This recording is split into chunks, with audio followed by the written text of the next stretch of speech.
untuk saudara-saudara yang masih gemar, yang masih suka melakukan penangkapan ikan dengan cara destruktif, yaitu memakai bom ikan, memakai racun kimia, memakai racun biologi supaya dihentikan.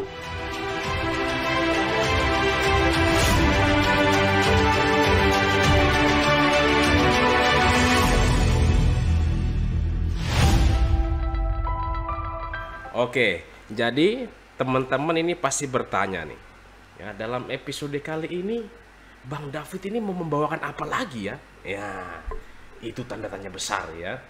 Nah, kali ini aku mau membawakan sebuah tema ya yang akan membahas salah satu kekuatan Polri ya, utamanya di air dan udara ya. Ini di air dan udara apa tuh? Apakah itu ikan dan burung? Nah, tentu tidak.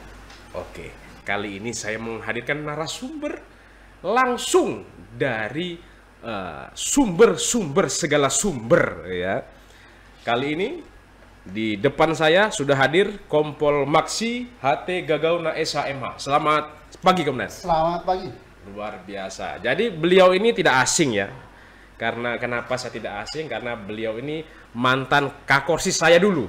Ya, waktu beliau masih di SPN dulu ya, kemudian ya 2015. 2015. Nah, beliau ini saya takut dulu sama beliau ini. Karena beliau dulu tegas ya. Itu kalau masalah pekerjaan beliau tegas, disiplin. Tidak boleh ele-elean ya. Makanya saya takut sama beliau dulu ini. Oke, jadi berbicara tentang Polairut nih ya, salah satu kekuatan dari Polri sendiri ya. Saya mau bertanya nih kepada Komdan nih, Polairut sendiri itu apa sih?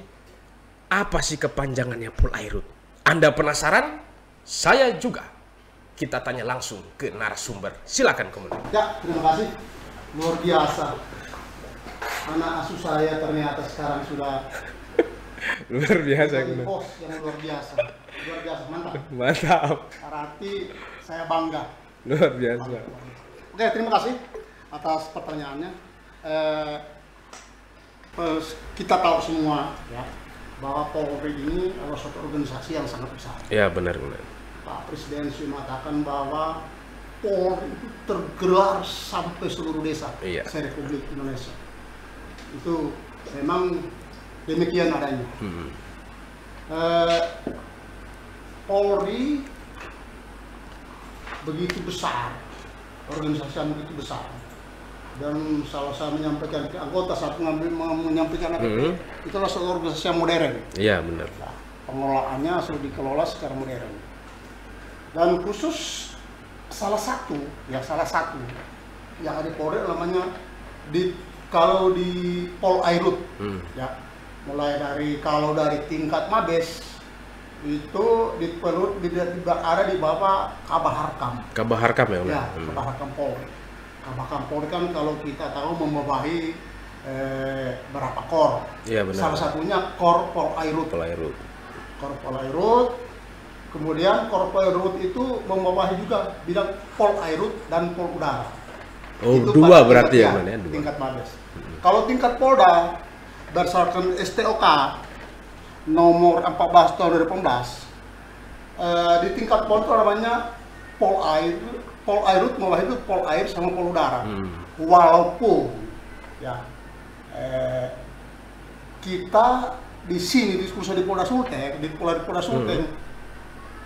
tidak mempunyai pesawat.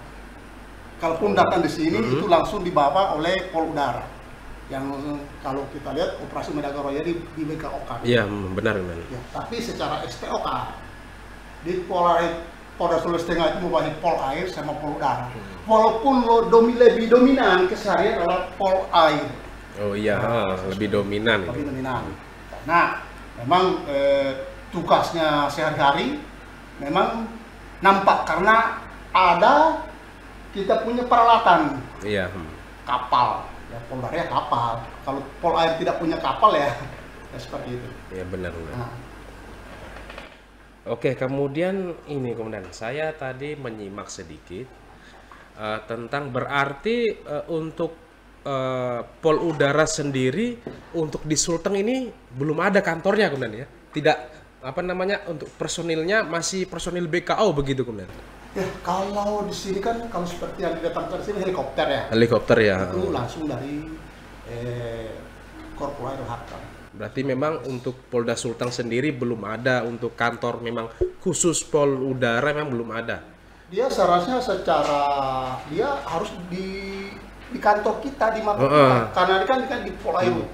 Tapi untuk personilnya sendiri kan tidak ada kan ya? Tidak ada ya. Berarti kurang nanti siapa tahu Pak Presiden lihat ini podcast ya, siapa tahu nanti Polda Sulteng dikasih pesawat.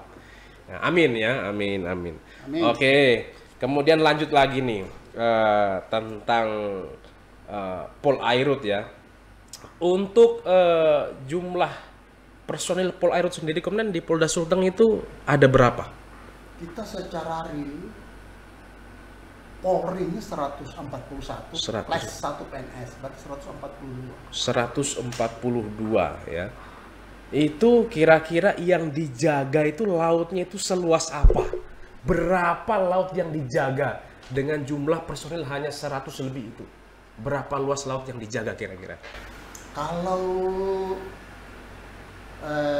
kita lihat ya, kalau tahu itu luas laut Sulawesi kurang lebih 189.450 km persegi. Wah, sebentar. Ini sangat menarik ini ya. 140 lebih itu hanya di direktorat atau seluruh jajaran sudah di jajaran semua itu? Gini, di Polairut ya, kalau kita memperhatikannya perubahan STOK kita kan mulai perubahan. Yang terakhir adalah, maaf saya harus mulai ini karena ini tidak boleh salah. Tidak boleh salah ya. Data itu apa? Produk hukum tidak boleh salah. Ya. Betul. Kan berdasarkan STOK nomor 14 tahun 2018 itu bahwa gini, Polairut ini tergelar di 10 kabupaten. Kalau kita tahu kan Sulteng ada 13 kabupaten kota, ya, satu kota 12 kabupaten. Dan 10 pos itu tergelar unit kapal. Tergelar di masing-masing di kewilayahan. Walaupun ada kita di Sulteng ada 4 kabupaten, 4 polres yang sudah mempunyai Satpol Air Polres secara organik langsung berada di bawah Kapolres.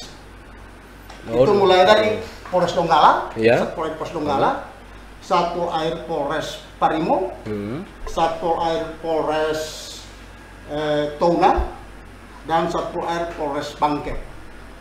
Itu Satpol Air yang langsung secara organik berada di bawah Polres. Tapi ada 10 pos, 10 unit kapal yang berada langsung di bawah kendali Direktorat Polairut Polda Sulawesi Tengah. Berarti pergeserannya misalkan di sana kan unitnya misalkan tidak ready, maksudnya unitnya kayak kapal apa, berarti dari sini membawa langsung ke kabupaten itu kan? Masing-masing unit itu mempunyai kapal. Oh, masing-masing? Ada. Oh, gitu. Kapal, untuk unitnya sendiri sampai saat ini tiap jajaran ada berapa unit kan? Kita ada yang di kewilayahan ya. Di Minus Mako ya. Itu ada 10. 10. Oh, lumayan banyak 10, ya. 10 di 10 kabupaten. Itu kira-kira perlu ditambah atau kurang kira-kira Gunan? Seharusnya menurut kalau kita berdasarkan DSP. DSP. Karena gini, di Polairut itu unik. Memang kadang mungkin terjadi perdebatan. Polairut kan sudah lebih. Lihat STOK lihat DSP Polairut sudah lebih. Tetapi Polairut itu DSP itu staf di luar kapal. Oh, di luar kapal. Kapal itu mempunyai personel sendiri. Oh, enggak jadi satu begitu kan ya? Oh, gitu. Karena gini, kapal itu kita kalau dalam struktur organisasi di Polairut, misalkan kita mulai dari unsur pimpinannya, Pak Dir Polair, Pak Badir Polair, kemudian di bawah Kabak Min Ops, membawahi, kemudian di bawah Pak Dir ada yang operasional, ada Subdit Gakum, Subdit Patroli Airut, Subdit Pasarkan. Nah, kemudian kapal secara STK itu langsung di bawah kendali direktur. Nah, dia sesuai dengan saya ulangi STK nomor 14 tahun 2018 itu sudah ditentukan. Karena kalau kita ketahui kapal itu ada berbagai tipe. Tipe A, tipe B, tipe C. Dari yang kecil sampai besar gitu. Tipe A pun mulai ada tipe A1, tipe A2, A3. Khusus di Sulawesi Tengah yang terbesar adalah tipe C1. Tipe C1 yang mana? Yang saat ini dimiliki Polda Sulteng? Yang Polda Sulteng ada tipe C1, tipe C2, tipe C3, non standar dan tipe non standar. Oh gitu. Ya lumayan ya, banyak juga ya. Oke nih, selanjutnya untuk dari ini kan tadi menarik ya, dikatakan memang berbeda ya, berbeda. Jadi untuk kapten kapal tuh tidak termasuk dalam personil di Polairut sendiri, jadi lain itu ya, tidak termaksud. Berarti kalau umpamanya personil dari kita sendiri ini kemudian dari di Polairut sendiri ada tidak yang memang dikhususkan untuk mengikuti pelatihan untuk jadi nahkoda atau jadi apa kapten di kapal gitu? Ini kan tadi kan bukan bukan personil ya. Ada tidak pelatihannya gitu yang diujikan untuk personil sendiri di Ditpol Air itu? Iya. Kalau untuk ini gitu, ya, kita ini kan selalu program tidak berdiri sendiri. Iya benar. Ada yang membinangi. Yang membinangi apa? Adalah mitra kita di bidang perhubungan. Iya. Perhubungan adalah di bidang perhubungan laut, yang bidang membaik kalau seperti yang tadi. Apakah ada personil kapal yang di sekolah kami? Ada. Oh ada ya. Sekolahnya namanya ANT, Ahli Nautika. Oh itu berapa tahun itu? 5 bulan. Oh 5 bulan saja? Itu sekolahnya dengan mitra kita dengan Direktorat Perhubungan Laut. Perhubungan Laut. Ya. Luar biasa ya. Saya agak bingung sedikit nih, soalnya berhubungan tentang kapal tuh soalnya berhubungan dengan hobi saya juga, karena hobi saya mancing gitu. Ya ini sekalian saya mau nanya ini ya. Ini pertanyaan penting. Kalau seandainya ini kemudian ini untuk karir ya, jenjang karir untuk misalkan si personil itu karena bisa mengemudikan kapal nih misalnya. Misalnya setelah dia pensiun dari situ, keahliannya itu bisa tidak dialihkan ke lain misalkan ketika dia tidak di Polri lagi gitu. Bisa tidak dia maksudnya kerja di tempat lain di bidang yang sama perkapalan. Nah, kira-kira bisa tidak itu? Bisa. Oh bisa benar ya. Seperti ya memang dia kan karena dia keahliannya itu bukan nasional. Oh gitu ya. Seluruh dunia ya. Cuman kan ada sama juga. Ada kualifikasi. Iya. Kalau umpamanya dia ini kan mulai dari ANT 1, ANT 2, ANT 3, ANT 5. Ya, ANT 4, ANT 5. Ya.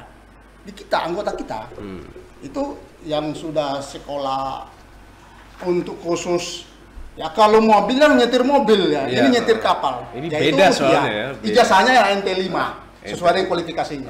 Kalau umpamanya dia sudah pada ANT 2, ANT 1 bukan lagi cuma nasional di seluruh dunia.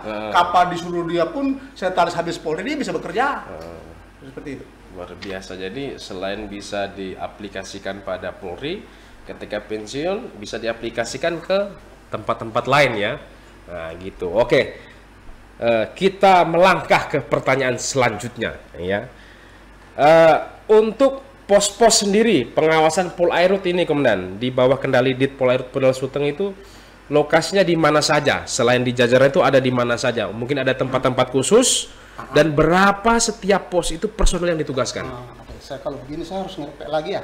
Karena ini data ya. Iya, ini data Komandan, tidak boleh salah ini ya. Nah, gitu. Nih, ya.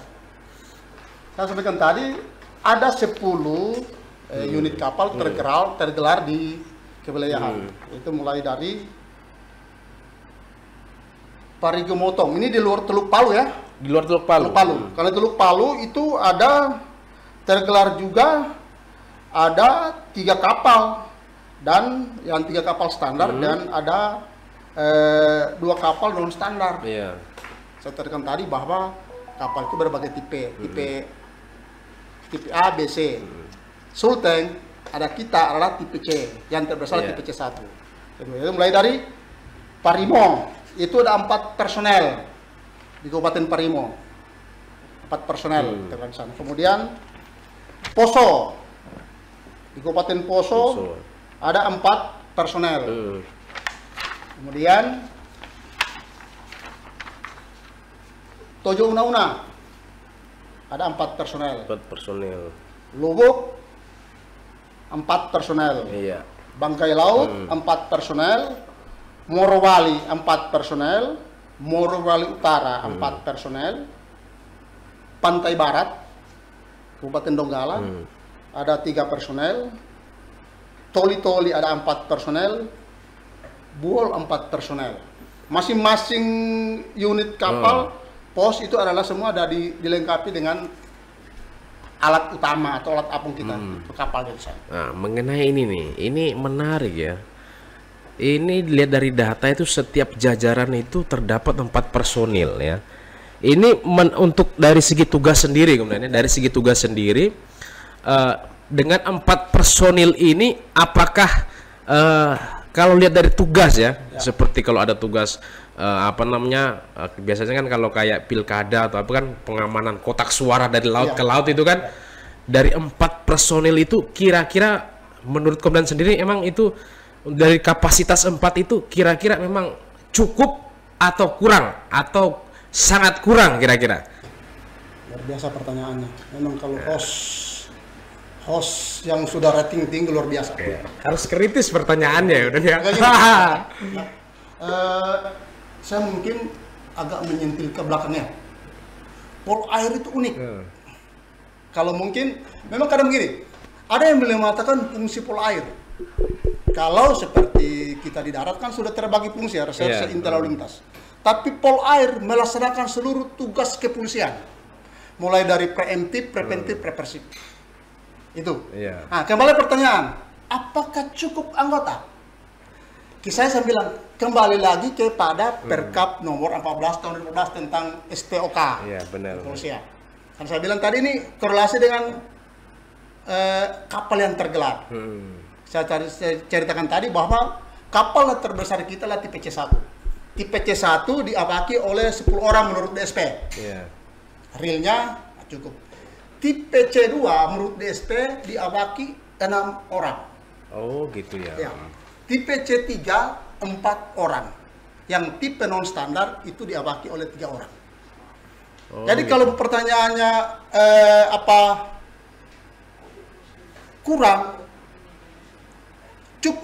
kurang sekali, selalu didasarkan pada sistem ada dalam organisasi. Luar biasa, soalnya saya pengalaman kemarin tugas tuh lihat anggota Polairut kawal kotak suara ya. Itu waduh, bolak-balik, wah capek juga ini ya. Nah, soalnya kalau di laut itu bukan ini ya, kena angin wah perut kosong udah masuk angin ya. Gitu. Oke, nih selanjutnya nih Komandan ya. Dari data kegiatan Harkam Tipmas nih dan penegakan hukum yang pernah dilakukan Polda Sulteng selama 2022 nih yang baru-baru nih, kira-kira apa aja?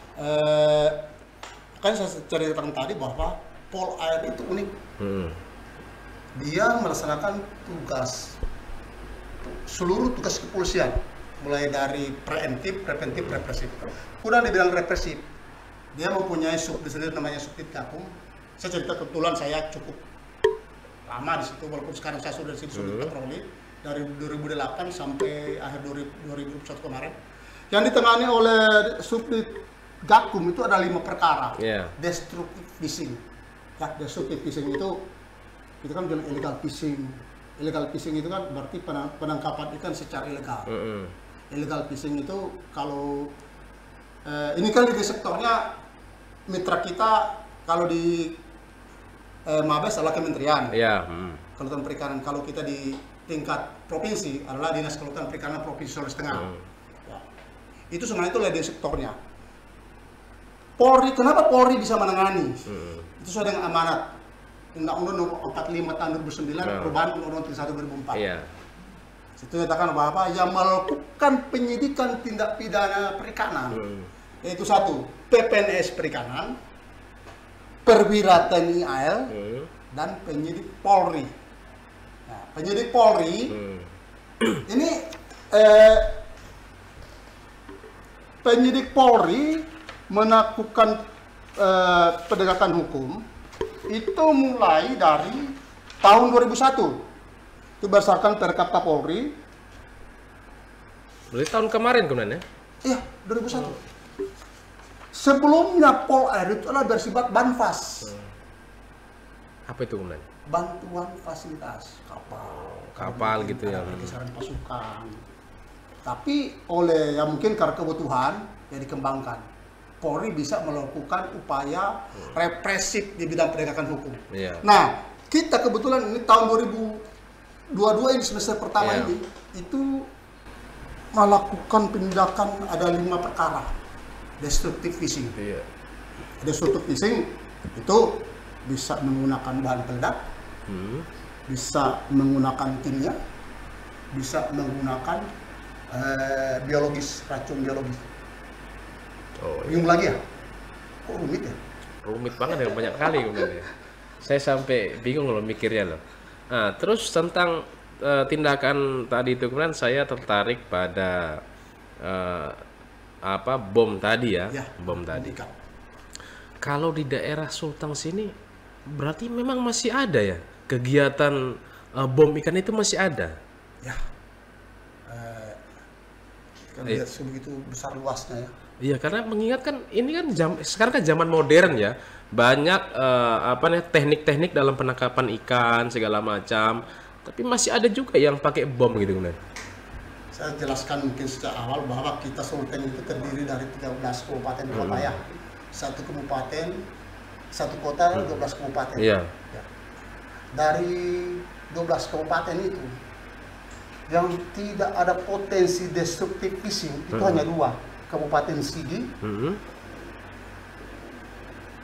Destructive fishing menggunakan bom ya? Ya, bom. Kalau menggunakan racun mungkin Kota Palu, Kabupaten Sigi juga bisa. Tapi khusus bom itu potensinya di 11 kabupaten. Itu juga, kenapa pertanyaannya? Kenapa? Sulteng itu dianugerahi alam yang luar biasa oleh Tuhan Yang Maha Esa. Luar biasa Sulteng ini. Karena kondisi alamnya. Kondisi alam yang luar biasa, akhirnya kalau orang bahasa orang sini ikan batu. Ikan batu. Sasaran bom kan ikan batu. Iya. Kalau bahasa ilmiahnya kebetulan ya banyak berburu di taman samping ya ikan demersal. Oh gitu ya. Nah, terus kalau seumpamanya untuk tindakannya sendiri, apakah mereka dipenjara atau diberikan penyuluhan, pembinaan, bagaimana? Jelas ya, kita tugas kepolisian satu proses mulai dari preemptif, represif, karena polisi terkenal. Kita kebetulan saya sekarang di subdit patroli itu ada fungsi preemptif dan preventif. Preemptif dilakukan oleh Bimas Perairan dan Polmas Perairan. Preventif dilakukan oleh patroli kapal. Gitu. Nah, sudah lakukan upaya, tapi ya kalau saya merkonologi yang paling sederhana kita lihat saja lalu lintas ya sudah dihimbau tapi masih melakukan pelanggaran. Begitu juga di laut. Ya kalau ketangkap ya proses. Kalau misalkan Undang-Undang 45 2009 perubahan 31 2004. Oh gitu. Nah, kemudian nih ini kan mengenai tugas di air ya. Kalau saya kan di darat ya, di darat. Kalau mengenai tugas di air, nah ini dari TNI sendiri kan ada juga tuh kemudian tuh. Ya. Lanal ya kemudian ya, Lanal TNI Angkatan Laut. Ya. Nah, untuk tugas sendiri, apakah ada batas seperti itu, batas antara Untuk Polairut sekian mil. Untuk TNI Angkatan Laut berapa mil ke sana? Kira-kira bagaimana? Itu penasaran juga saya itu. Kita kalau berbicara ini, kita harus tarik. Saya bilang tarik lagi ke belakang. Berdasarkan undang-undang semua, ya. Khususnya di Undang-Undang Perikanan itu adalah Undang-Undang 45 2009 perubahan 31 2004. Perairan itulah Undang-Undang 32 tahun 2015 tentang perairan Indonesia. Ketahui perairan Indonesia itu terdiri dari 3. Perairan pedalaman, perairan kepulauan, dan laut teritori. Bingung lagi apa lagi? Banyakan ya. Perairan pedalaman, saya kasih contoh sederhana saja. Teluk Palu. Oh, masuk ke dalam itu namanya pedalaman namanya. Sederhana, Teluk Palu, Teluk Pemini, Teluk Tolo. Perairan kepulauan kasih sederhana saja. Antara Sulawesi dengan Kalimantan. Oh ya, paham saya paham. Laut teritori itulah diukur pada pulau terluar saat pasang air surut terendah 12 mil keluar. Apalagi ya? Bingung saya. Bingung lagi. Jadi bingung saya ya. Nah, ini ilmunya susah ini ya. Ini kalau ada lagi surat tambahan, ada lagi ZTE, ada lagi lepas, tapi kan terlalu jauh. Iya, itu aja. Jauh sekali itu ya. Nanti saya basap ini kita pakai kepala ya. Jadi gini, gimana batas-batas pelaksanaan tugas? Semua adalah berdasarkan undang-undang. Undang-Undang 45 tahun 2009, semua diberikan kewenangan bahwa yang melakukan penegakan hukum perikanan itu adalah tiga instansi. PPNS Perikanan, TNI, perwira TNI AL. Kata lo itu perwira loh penyidiknya. Oh, harus perwira memang. Kalau kita kan Polri, brigadir ya, sesuai dengan aturan kita sendiri. Kemudian ada penyidik, ada penyidik pembantu. Nah, pertanyaannya di mana dia bisa melakukan? Ya semua. Ini kan ada upaya memang saat dia patroli tangkap tangan, ada pelaku kan tangkap. Oh gitu, enggak permasalahan di mana batasnya enggak ada gimana ya. Cuman gini, saya bilang sarankan tadi bahwa perairan itu ada 3. Kemudian ada sungai tambahan, ada ZTE. Bingung lagi ZTE. ZTE itu 200 mil laut. 1 mil laut sama dengan 1852 meter. Iya. Nah, kan berarti kalau 12 mil laut, itulah wilayah kedaulatan negara Republik Indonesia. Disitulah Polri bertugas. Pertanyaannya, kalau ada illegal fishing di luar, desur fishing di luar laut teritori, Polri bisa nangkap enggak? Bisa, tapi diserahkan ke penyidik perikanan atau penyidik TNI AL. Berdasarkan undang-undang, Polri tidak punya kewenangan. Kewenangan kita adalah ini. Ada pembagian tugasnya sudah kan ya? Di wilayah kedaulatan. Wilayah kedaulatan kita kan di laut itu ada namanya wilayah kedaulatan, ada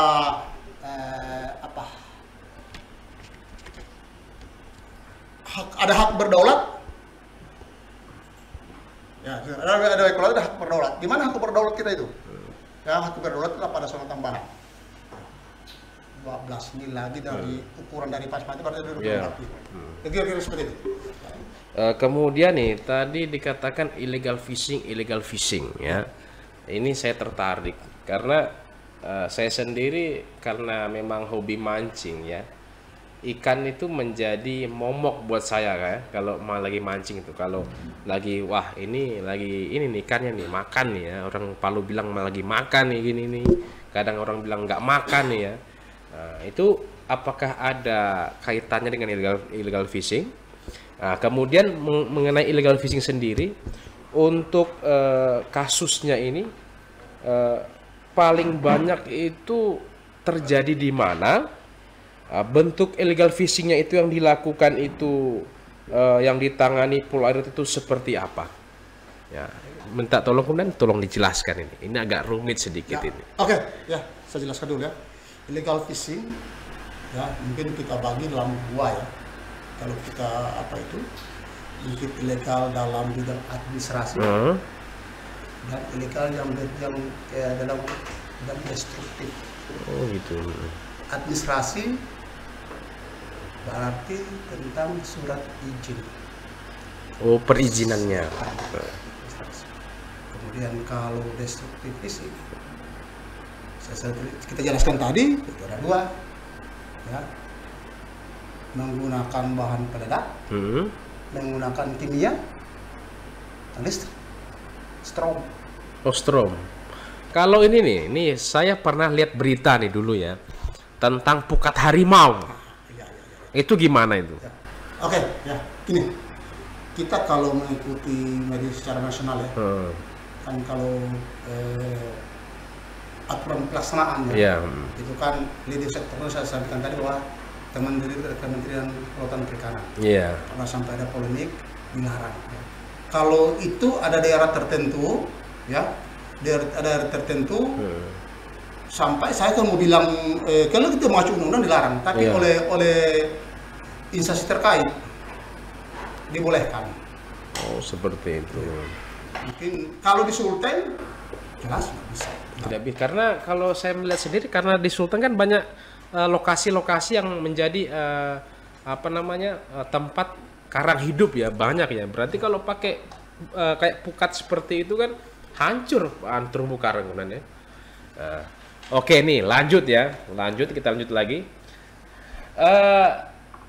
Apa saja yang dilakukan Polairut ya, Polda Sulteng selama ini untuk mencegah terjadinya penangkapan ikan secara ilegal? Langkah-langkah apa saja, antisipasi seperti apa saja? Ya, bagaimana? Oke, ya, terima kasih. Saya jelaskan sebelumnya ya, bahwa yang dilakukan Polair mulai dari preventif dan represif. Preventif ya himbauan, karena saya cukup lama ya kecimpung dalam bidang penegakan hukum di bidang itu pasti pelakunya saudara-saudara kita selalu alasan kami orang miskin, selalu kita lakukan himbauan itu upaya preventif, kita lakukan patroli seperti kapal tergelar, patroli ya, tapi upaya terakhir penegakan hukum. Kalau destructive fishing itu pasti sampai ke pengadilan, proses sampai ke pengadilan. Itu upaya dilakukan oleh di Polairut untuk upaya penanggulangan destructive fishing, dari upaya pencegahan, ya, preventif, dimas, kemudian preventif, patroli, represif, dilakukan oleh Subdit 3 melakukan penindakan. Oh, oke nih. Kemudian nih, ini pertanyaan mungkin di luar tidak menyambung lagi ya. Nah, ini tentang Polairut nih. Apakah anggota Polairut itu wajib tahu berenang dan menyelam? Ya. Itu seperti apa? Oke. Terima kasih. Luar biasa. Kalau host mantap ya begini. Gini, menyelam dan berenang. Iya. Ya. Kita masuk polisi, tes renang kan? Iya, tes renang. Urusan normatif pasti lulus renang. Jadi gini, ini topik menarik ini ya, ini masalah berenang ini. Saya gini. Tapi kalau nyelam, belum tentu.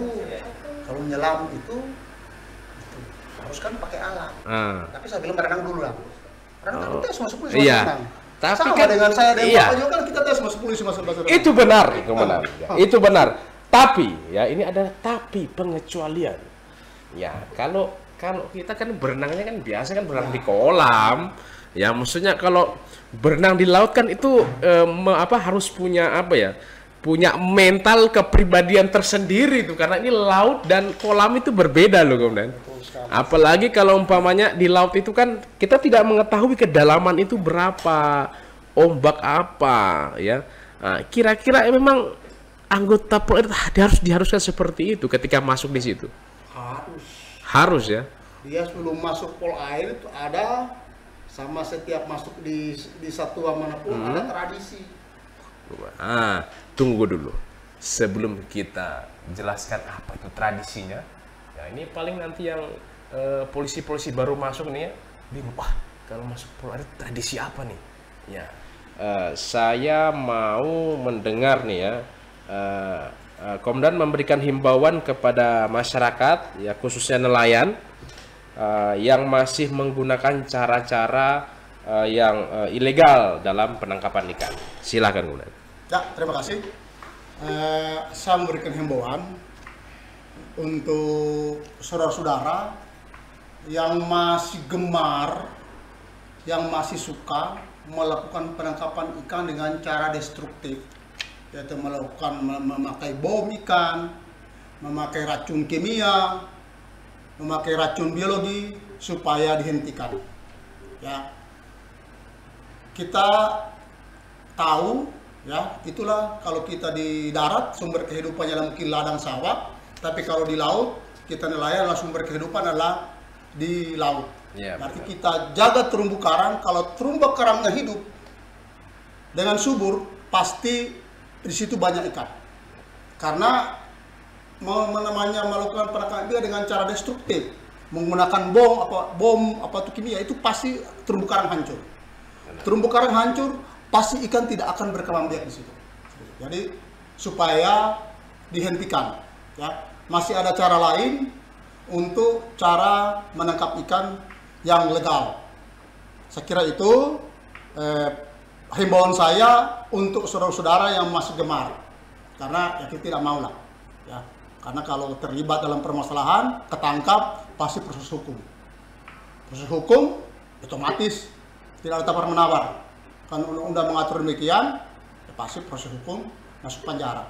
Itu kan upaya terakhir. Maka selalu kita memberikan himbauan supaya hentikan cara-cara demikian.